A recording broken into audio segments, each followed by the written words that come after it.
Brodes Media.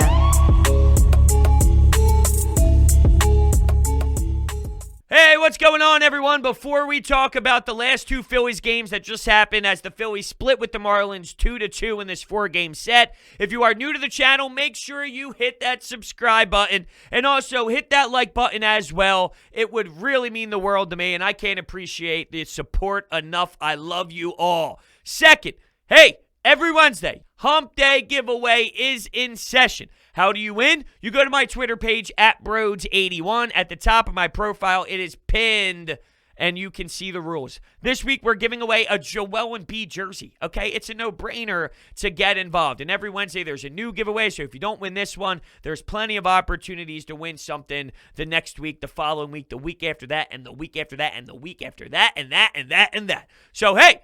Thank you so much. I said hey 3 times already. Don't know why. Hey, make that 4. Hey, hey, hey, hey, hey, hey, hey, hey, hey, hey, hey. Enjoy the show.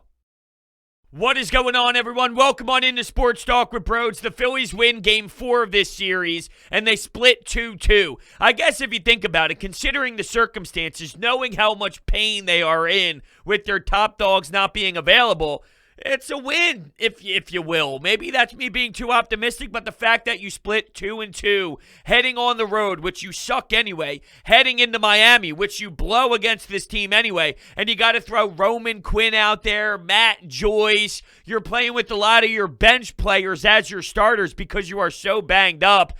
I guess there could be way worse, and the outcome could be way more damaging. So I feel it's the best way to look at this is somewhat in a positive way. Although you let one slip, you could have taken more. You could have won 3 of 4 if Sam Coonrod on Aaron Nola start wasn't so poor. But also, it's not just him missing location and missing spots, but it's also the fact that your team defense was so putrid that lost you the game. It's not so hard to comprehend that when your team plays better defensively, you have a better chance of winning the game. If you look at these last two tilts, it's not that hard to see. In Game 4 of this series, where they just won 3-2, you have Roman Quinn making a stellar play in left field, Rhys Hoskins getting a big out at third base. What else was there? There was another.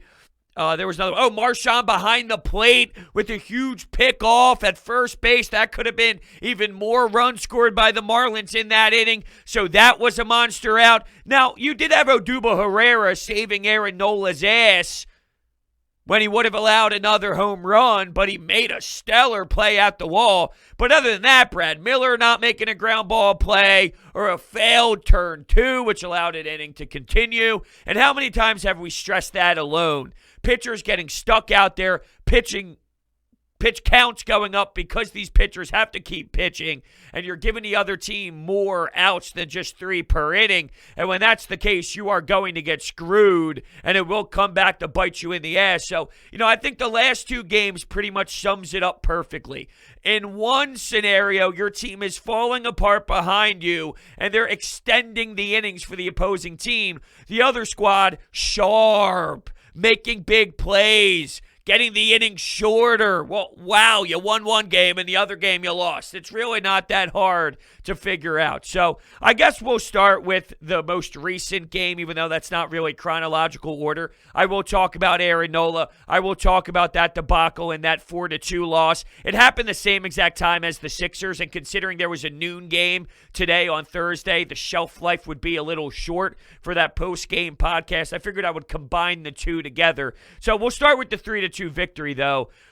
You get Rhys Hoskins to start the offense off, and you had Spencer Howard on the mound, and they had Lopez on the mound. You don't really know what you're going to get when Spencer Howard is out there. Is he going to lose his velocity after 2 innings? Is he going to lose his command after 4 innings? There's really 5,000 question marks. You do in the 4th inning, though, get runs and you take the lead, so that's monstrous for any team. Get the lead, take the lead, and hopefully you can hold on to the lead. Rhys Hoskins almost gets drilled with a pitch, 2 inches from his face or so. He drops down, he regroups, throws a couple F-bombs out there. He was mic'd up. They blocked it out on the YouTube feed, and he goes yard for a huge bomb, and he is on one of his hot streaks. It's just the Rhys Hoskins lifestyle of down in the dumps, beautiful, beautiful baseball. And right now, he is swinging the bat perfectly. He's seeing the ball in an awesome way, and he's delivering as well for a 1-0 lead. And then Matt Joyce tacks on. He knocks in Odubel Herrera with the sac fly, and I thought Odubel was really damn solid. Odubel Herrera can play, all right? Can we all admit now that Odubel Herrera, at the time, people really thought that he was going to be a mess. They really thought that he was going to be one of the worst outfielders of the 3 selections, and quite frankly, he is by far better than all of those clowns that ever had an opportunity. He scored both runs. He had a double and a triple. Or he scored both runs. He scored 2 runs, I should say. But he had a double and a huge triple in the 9th inning that changed the game. So Odubel Herrera is just incredible right now. Matt Joyce knocks him in with the sac fly, and that gives the Fightin' Phils a 2-0 lead.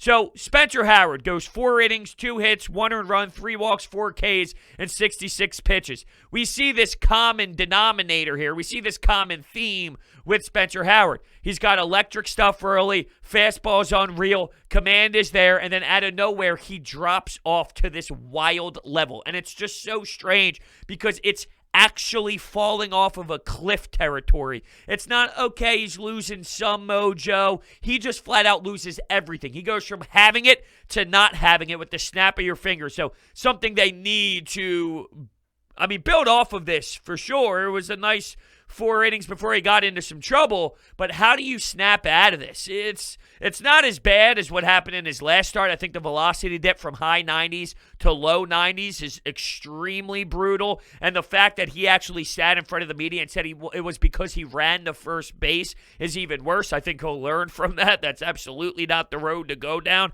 I'm sure the Phillies were like, yo, Spencer, let's go in here. Let's talk into my office. You don't say that, okay? Even if you think it's that, you don't say that. Spencer Howard, though, I don't know. I don't know how you get him out of this. He's still young. He can still go very far in this league. But there's this crazy wild dip that is just so damn extreme, it's hard to wrap my head around things. So Ranger Suarez comes in, and what the hell do we have in Ranger Suarez? In what universe is he giving you this type of performance? 3 innings, 1 hit, 3 strikeouts, 37 pitches, and his numbers have just been absolutely outrageous. I want to find exactly the numbers that he has been putting up. Remember, last year he was battling through all sorts of COVID issues and whatnot. So, I wonder if you want to go with that backpack philosophy of whenever Spencer Howard goes, you have Ranger Suarez backpacking after him, and if you can get a combined 7 innings out of those 2 and then rock your late bullpen pieces, you might have something there. So Ranger Suarez, after today with 3 scoreless innings of relief, has a 0 ERA with a .67 whip with 11 strikeouts in 12 innings. Are you kidding me? It's just crazy. When you watch his pitch selection, when you watch the location, when you watch everything, he's fooling batters. They have no idea what's coming next. They are full on guessing. They look confused and baffled by Ranger Suarez. In what universe? I'm seriously trying to comprehend this statement that continues to flow out of my mouth. Ranger Suarez in these 12 innings so far this season is absolutely ridiculous. So, I think Matt Gelb said it best. He says, not sure how to really describe Ranger Suarez's current role, but it probably should be expanded. He throws strikes and always appears steady on the mound. Then he responded to his own tweet. There's a good argument to be made that Suarez is best deployed every 5th day as Howard's piggyback partner. How about that? I did not see this tweet. I saw the original tweet. I did not see his response tweet. So it kind of, hey, great minds think alike there, Gelb. If the Phillies stay at 14 pitchers, they could do that. Maybe Suarez earns a bigger spot as lefty setup man. And that's something that I was thinking about just based off the fact that you don't have the lefty. You have Alvarado, who got himself into a little bit of trouble there late in the game, walked a few, The Phillies give up the lead. Jojo Romero's no longer available, so that lefty arm is very valuable to this team. I don't know where exactly that's going to lead him, but I'll tell you what, he was ridiculous, and he continues to be ridiculous. And since I'm on the topic of Matt Gelb, okay, he tweeted this out, and it's a quote from Joe Girardi. And I'll be honest with you, this bothers me a little bit. I'm annoyed with Joe Girardi right now. So he says this. He was asked basically about Gene Segura and why he was not out there defensively. Just so you guys know, we're going to approach this different. I've talked to people in our organization. Just a manager's decision, and I'm not going to share anything. Who's available, who's not available, because I think it's somewhat unfair to us. Just like if you were to do something, you're not going to necessarily share it with a rival reporter. So that's the way we're going to handle it. Just a manager's decision. All right, Joe, it's where I have a problem. If you're going to do that, then just do it. There's no reason to explain it. You're being a douche is the way that I read it. You're kind of being a jerk the way that you're emphasizing it. If you're going to get drilled, first off, the reporter's job, they didn't ask you anything outrageous, Joe. And they haven't to this point. Whether they were asking you about what happened with Gene Segura or not, and you got all pissed off and you got a little testy with Jim Salisbury, that's the proper way to handle it from a reporter standpoint. Jim Salisbury did nothing wrong. You're fighting with your second baseman in the dugout. We have the right to constantly drill you. You have the right to walk around it, but still, I mean, don't act as if it's just so egregious to continue to pound you with a bunch of questions. That's part of your job. But here's where I have the issue. If that's what you're going to do, then Joe, just say it. Don't say, well, I talked to the organization, and just so you know, you wouldn't share your information, so we're not going to share ours. Shut up, Joe. Shut up. Just don't tell us.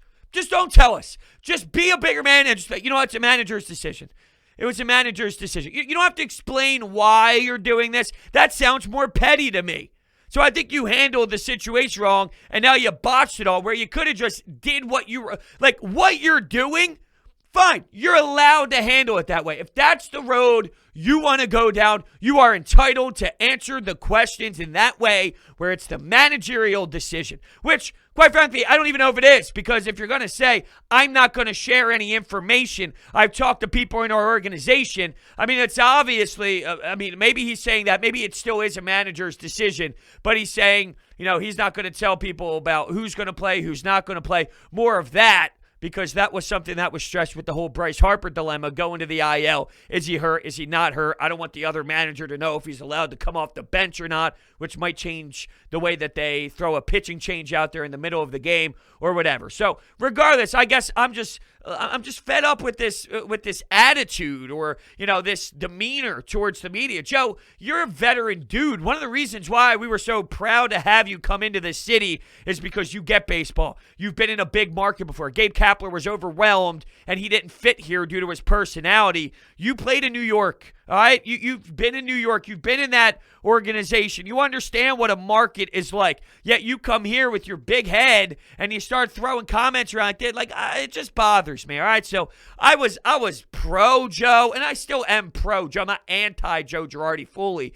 This quote here, though, I mean, to see that, in what universe are you going to start throwing shade, start showing like this emotional side to you? You're supposed to have your emotions in check. That's one of the reasons why I was so pumped to have you as a manager, because I thought you could handle that side. And apparently this Philadelphia market is getting to you. With all due respect to the Phillies and the Phillies reporters, who I love and I appreciate, and I love reading Matt Gelb of The Athletic. I love reading Jim Salisbury, Corey Simon, Rob Motti, who throws questions in there during the postgame. Like, they do a great job, but they don't press him to this crazy level where you should just be shaking in your boots because the Philadelphia Phillies market is heckling you so much. I mean, it's not that bad.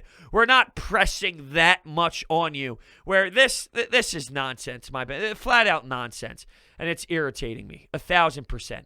1,000%. Anyway, getting back to that game.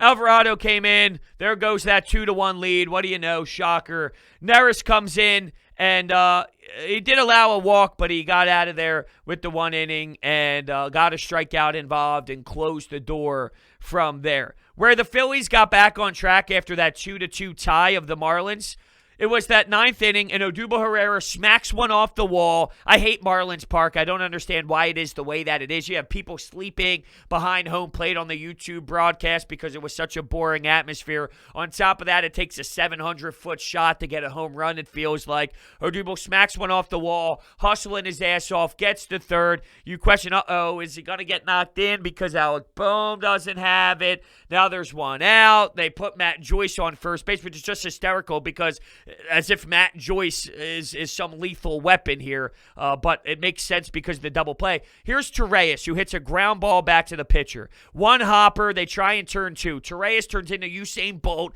beats out the play at first base on a bang-bang play, but if you watch closely and you go back and rewatch the replay, Odubel Herrera was literally, 500 feet down the third base line? I thought that you could have clearly went at him, forced him to go one way and get the tag out. I don't know. I mean, you had the ball in front of you. The play was in front of you. For you to not recognize that Odubel Herrera was so far down the line, I thought it was easy to go after him in that scenario. And, maybe Odubel Herrera got lucky a bit, and they were so fascinated with getting out of the inning that they, tried to force that double play ball, which they were super, super, super, super, super close. It was literally a hair off. It was a millimeter off, it was that close of a bang-bang play. But to me, you look at Odubel Herrera, you see where he is at the time of that Suarez dribbler, and you would think there was an opportunity for sure to land Odubel Herrera out at some point throughout that moment, but they tried to turn two. As much as the Phillies made mistakes in previous games and the Marlins pounced on that was a crucial one by the Marlins where, that's simple. That's just a simple play you got to make. You got to recognize it in that moment, and the Phillies pounced on that. So you take one away, and you get one to your advantage. So you end up splitting. Just crazy that you had the roster that you had in these two games, and I guess you kind of take that for a positive through it all. Let's go to Aaron Nola in that 4-2 loss. He went 6 innings.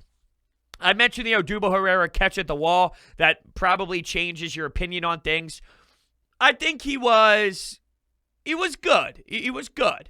He wasn't great. He wasn't amazing. He was good. He gave you 6 innings, had a couple walks in there. By the way, today's game, Thursday's game, a lot of walks. Too many walks, in my opinion, where you're giving guys free passes, hey, can we please calm down here and start attacking with the strike zone? I was actually listening to a little bit of it on the radio because I had to run out for just a little bit of time today, and I caught some on the radio, and they were talking about, you think of these guys like Birdie and some of these other players on the Marlins who, I know Birdie had a nice hit in the 4-2 loss that ended up giving the Marlins a big win and all, but it's not like this guy has just been crucifying the league and tearing this league apart. Let's go here. All right, let's start putting the ball in the strike zone. Why are we dancing around? Why are we flirting around? There's no reason to play that game. These are hitters that you should be able to challenge, is my point. Too many walks today. But going back to that Wednesday game, Aaron Nola, I thought that he was good.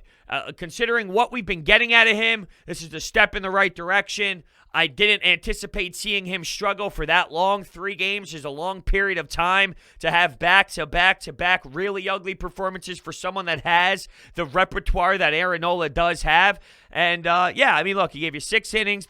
It wasn't the most efficient. The pitch count was up in the 90s. But solid, just a solid overall effort, and I think this is big just for the steps in the right direction of getting the Aaron Nola that we truly do need, because if you're going to want to hang around in this division, you're gonna need more from Aaron Nola for sure. So I'd say I was proud. I wasn't overwhelmed. Just a good head nod. After the game, I'd do a good head nod towards Aaron Nola, like, all right, here we go. Not crazily jumping up for joy, but realizing that this is something that I think will have an effect on how we see him just gain a little bit of confidence. You see that. You see the 6 innings. You only allow the 1 earned run. Whether you get the win, the loss, whatever the record book says afterwards. Coonrod failed, missed some spots. Andrew Knapp got hitting the balls again. Poor guy. I swear to God, it seems like every game at this point he's just getting foul tipped in the nuts. Jeez. Tough day at the office. Definitely don't miss those days, because I was behind the dish all the time back in my prime, if you want to call it a prime. But damn. What pissed me off, though, was, yes, the defense, Brad Miller could have made a couple plays out there, and whatever the hell Andrew McCutchen was doing at left field in one point.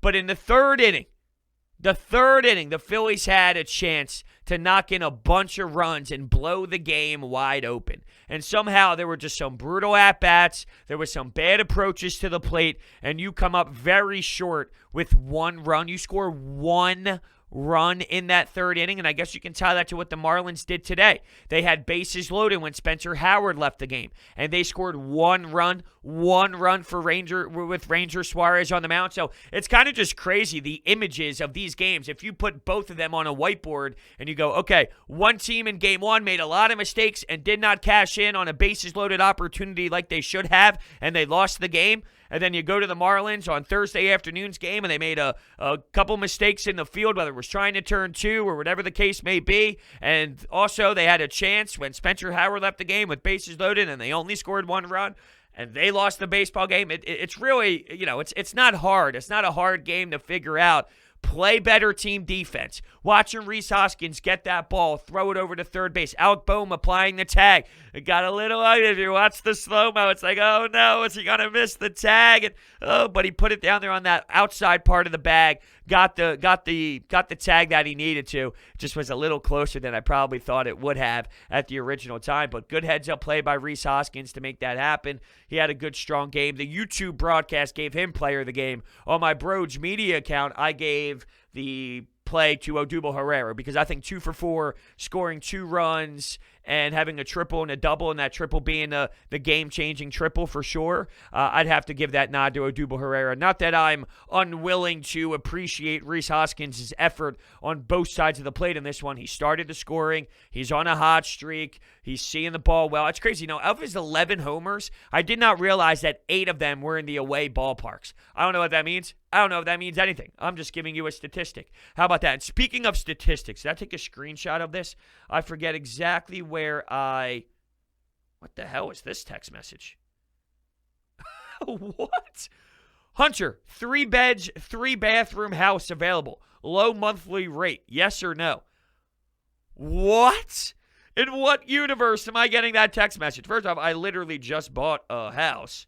And second, what? Okay, so this is prior to the game. Jason Stark tweeted this out. The Phillies are now at a -29 defensive runs saved, which is last in the MLB, according to sportsinfo_SIS. Next worst in the NL is the Cubs at -1. The next worst NL East team is the Braves at +8. And the Nationals and Mets rank first and third at +32 and +30. So in what world is this team in the position that they are in with this brutal defensive effort? -29. Now, once again, this is before this last game that we just watched, that 3-2 win. But it's pretty ridiculous. We went from the most historic bullpen ever to one of the sloppiest defensive teams ever. I mean, you're talking historic numbers. It just doesn't add up to even think that they're in the position that they are right now. And I guess if you were to look and, there's games going on and whatnot, but right now they are sitting at 25 and 26, 1 game under 500, while the Mets are 23 and 20. I mean, it's absolutely nuts. Look at this. The last 5. Every team is pretty much hanging around that 500 mark, except for the Nationals. They're about 3 games under 500, but 5-5 in their last 10 for the Mets, 4-6 for the last 10 for the Phillies, 5-5 for the Braves, 6-4 for the Marlins, 6-4 for the Nationals. No one can really get a grasp and go on any sort of run. It's pretty damn hysterical. What else is hysterical is the amount of money that you can win on DraftKings. It's absurd, actually. And it's playoff time. Big stakes, bigger promotions. DraftKings Sportsbook is putting you courtside with a chance to turn $5 into $200. That's 40-1 odds on any basketball game. All you have to do is pick any team that is still in the hunt for the trophy, and if that team wins, you will receive $200 in free credits. Download the top-rated DraftKings Sportsbook app now and use promo code Brodes when you sign up to turn $5 into $200 in free credits. Bet on the basketball team of your choice to win their next game, and if they do, you can claim $200 in free credits. That's promo code Brodes for a limited time only at DraftKings Sportsbook. Must be 21 or older, Pennsylvania only. New customers only. Wager paid out in site credits. Restrictions apply in partnership with Meadows Racetrack and Casino. See DraftKings.com/sportsbook for details. Gambling problem? Call 1-800-GAMBLER. I need to plug my phone in real quick, so give me one sec. All right, so the way we're going to do the Anytime Hotline, just because we have a little bit of some different calls here. We have calls from today's game. We have calls from yesterday's game. And sometimes we throw two games together or whatnot. I just have a bunch of them in a folder. I take all the voicemails for each game and I kind of throw them in a folder. But since we're doing the combined game, they're all just in one folder. I don't know what we're going to grab. I don't know what's going to play. We'll just take it by ear and hear from the people. So here we go. What's going on, Brodes? I don't like how this game is on YouTube. I was like in school trying to watch it. But this is what happened is we were up 2-1, I think the 8th inning, and I was like, my class ended, so I had to move to another class. I turned off my thing. I'm like, the Phillies are going to blow this lead. Open up my computer 20 minutes later, check the score, tie ball game. Immediately, I'm like, you know what? There's no way the Phillies win this game. And I checked the box score right now. I got the alert on my phone. Phillies won 3-2. This win doesn't happen often, so just from box score analysis, first of all, I caught the first 6 innings. Spencer Howard, I can't see him as a starter long term. I think he's eventually going to be in the bullpen just because the guy cannot go deep in games without losing his command. And it looks like, Odubel Herrera has actually been super good. Center field's not much of an issue anymore. Yeah, he's been, insanely good. Defensively, he's robbing home runs. He's smacking the ball around. I think it's one of those things where he recognizes that he almost lost the game that he loved. And, there's that extra motivation because he lost it. He lost it for a long time, and he wants to make sure that he knows his opportunity is very limited. So if he gets it, he's going to run away with it. A little tough to start when he was batting like 0-5-0 or whatever. But, yeah, I kind of want to go back to that because Odubel Herrera – there was a time, and we did this pretty recently, but now he's hitting 258 on the year. Back in, it doesn't go back that far, does it? Okay, not that website. But if I go to Baseball Reference, I should be able to go back to how bad it was. 053 back on May 2nd. So this month, May 2nd, Odubel Herrera was hitting 053, which was the lowest. From there, 091, 083, 111, 133, 176, 189, 209, 229, 233, 250, 265, 271, 274, 267, 260, 284, 271, and now he's at 258, and that's not even including the last two games. So I was going to say, it seems like it would be a little bit higher than 258, but anyway, yeah, that's not even counting the last two games. They don't have them on Baseball Reference yet, which is a little absurd that they wouldn't have yesterday's game. But I digress. Odubel Herrera has just been incredible. And I feel you with the whole, here we go again. Just because last night you blow the lead and you had the lead, and it's like, oh, man, we're screwed. And you just feel like the same thing's going to happen. But Odubel absolutely saved the day. In terms of Spencer Howard, yeah, I'm with you. Look, I brought this up in an earlier show. And it was Zach Wheeler. Zach Wheeler had all these injuries, and what's he going to be? The Mets gave up on him, and now when he's healthy, he's able to go. They're claiming he's healthy. I don't know if that's necessarily the case. He's on a pitch count. The shoulder is what it is. There's got to be some correlation behind the shoulder and the pitch count. It just makes sense, right? How about Vince Velasquez, though? Because, and look, we're not saying that Vince Velasquez is anything amazing, and we don't know if this is real or not. It's such a small sample size, but it's taken Vince Velasquez a long time to figure it out. Maybe he finally has. Maybe it gelled. But we're talking about barely anything. If you look at the innings that Spencer Howard has pitched, he is a baby. He is a toddler in this league. If it took Vince Velasquez all these years to get it, and I would be disappointed if all the hype that we had surrounding Spencer Howard, he's in the same trajectory as Vince Velasquez. I'm not saying it needs to take that long, but what if Spencer Howard figures it out like Vince Velasquez does and becomes a back-end starter piece, which is what I see him as at his ceiling anyway. I don't know. I really don't know. I don't know what to think of the Spencer Howard debacle. I'm with a lot of people that it's so extreme and it's so unreal to think about how far it dives in the wrong direction after 3 or 4 innings. Falling off a cliff to this level is really asinine. So that would scream bullpen, a couple inning guy, a long inning relief guy, or whatever. But that would be extremely disappointing if all this hype, and then I hate to do this, and it shouldn't be based off of player by player this way, but then I get concerned thinking of Mick Abel, because I'm told Mick Abel's this and Mick Abel's that, and yeah, guess what? I was told Spencer Howard this and Spencer Howard that too. So I know it's unfair to feel that way about another player because each player is its own identity. And just because one player does one thing, it doesn't mean another player is going to do another. But if I'm going to base the track record off of this organization, I think, unfortunately for Mick Abel, that's the power of this organizational failure to develop these prospects and to have them thrive. I mean, Aaron Nola is our most prized possession when it comes to pitching. In a long, long, long period of time. So, with that, yeah. So, but the Phillies are just plain out pathetic. They lose 4-2 to the Marlins. Man, so many bad things happened in this game. I mean, it was basically loaded in the third inning. I don't even think anybody was out. McCutcheon flew out to the shortstop. Austin's first pitch ground to the first baseman. And then Segura got nothing done either. It was just a bad game by the Phillies.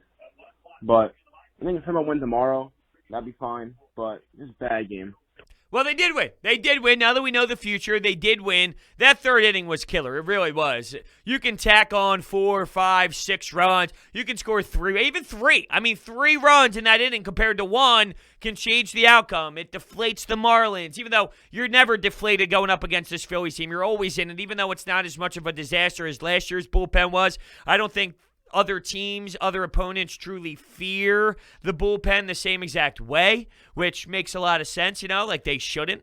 they shouldn't fear the same bullpen. I don't think that made sense. They don't fear the bullpen at all, I guess I should say. They don't fear the bullpen in any sort of way, which I understand why they don't. You still get some blown late inning spots and whatnot. And, you know, it does happen a little bit too much for my liking, but I also understand you don't go from historic to one of the best bullpens in the MLB just overnight. It's a work in progress, and you can only do so much in one offseason. You just got to hope and pray that these little Ranger Suarez's of the world somehow come in here and maneuver their way through and change the outcome. Like, who would have thought in a billion years Ranger Suarez would be some sort of difference maker? Not that this is a huge sample size to rely on that, but yeah, I mean, that's the only way you're going to somehow get a little sharper is just someone going on this crazy ride that they play way higher than you would have anticipated, and then they shut down some innings for you late.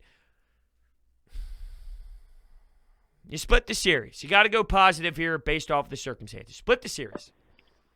Well, that's a way to blow a game. How do you feel about that? But also, how are you feeling about the NL East as a whole? Okay, nice, quick, and to the point. But the NL East as a whole, it's going to be very similar to what we witnessed with the Eagles. We watched an Eagles season where they might have had 3 wins, and you still thought they had a chance. Why? Not because they were good, but because the division was trash. That's where we're at. This division sucks. So the Phillies stink. The Phillies are very mediocre.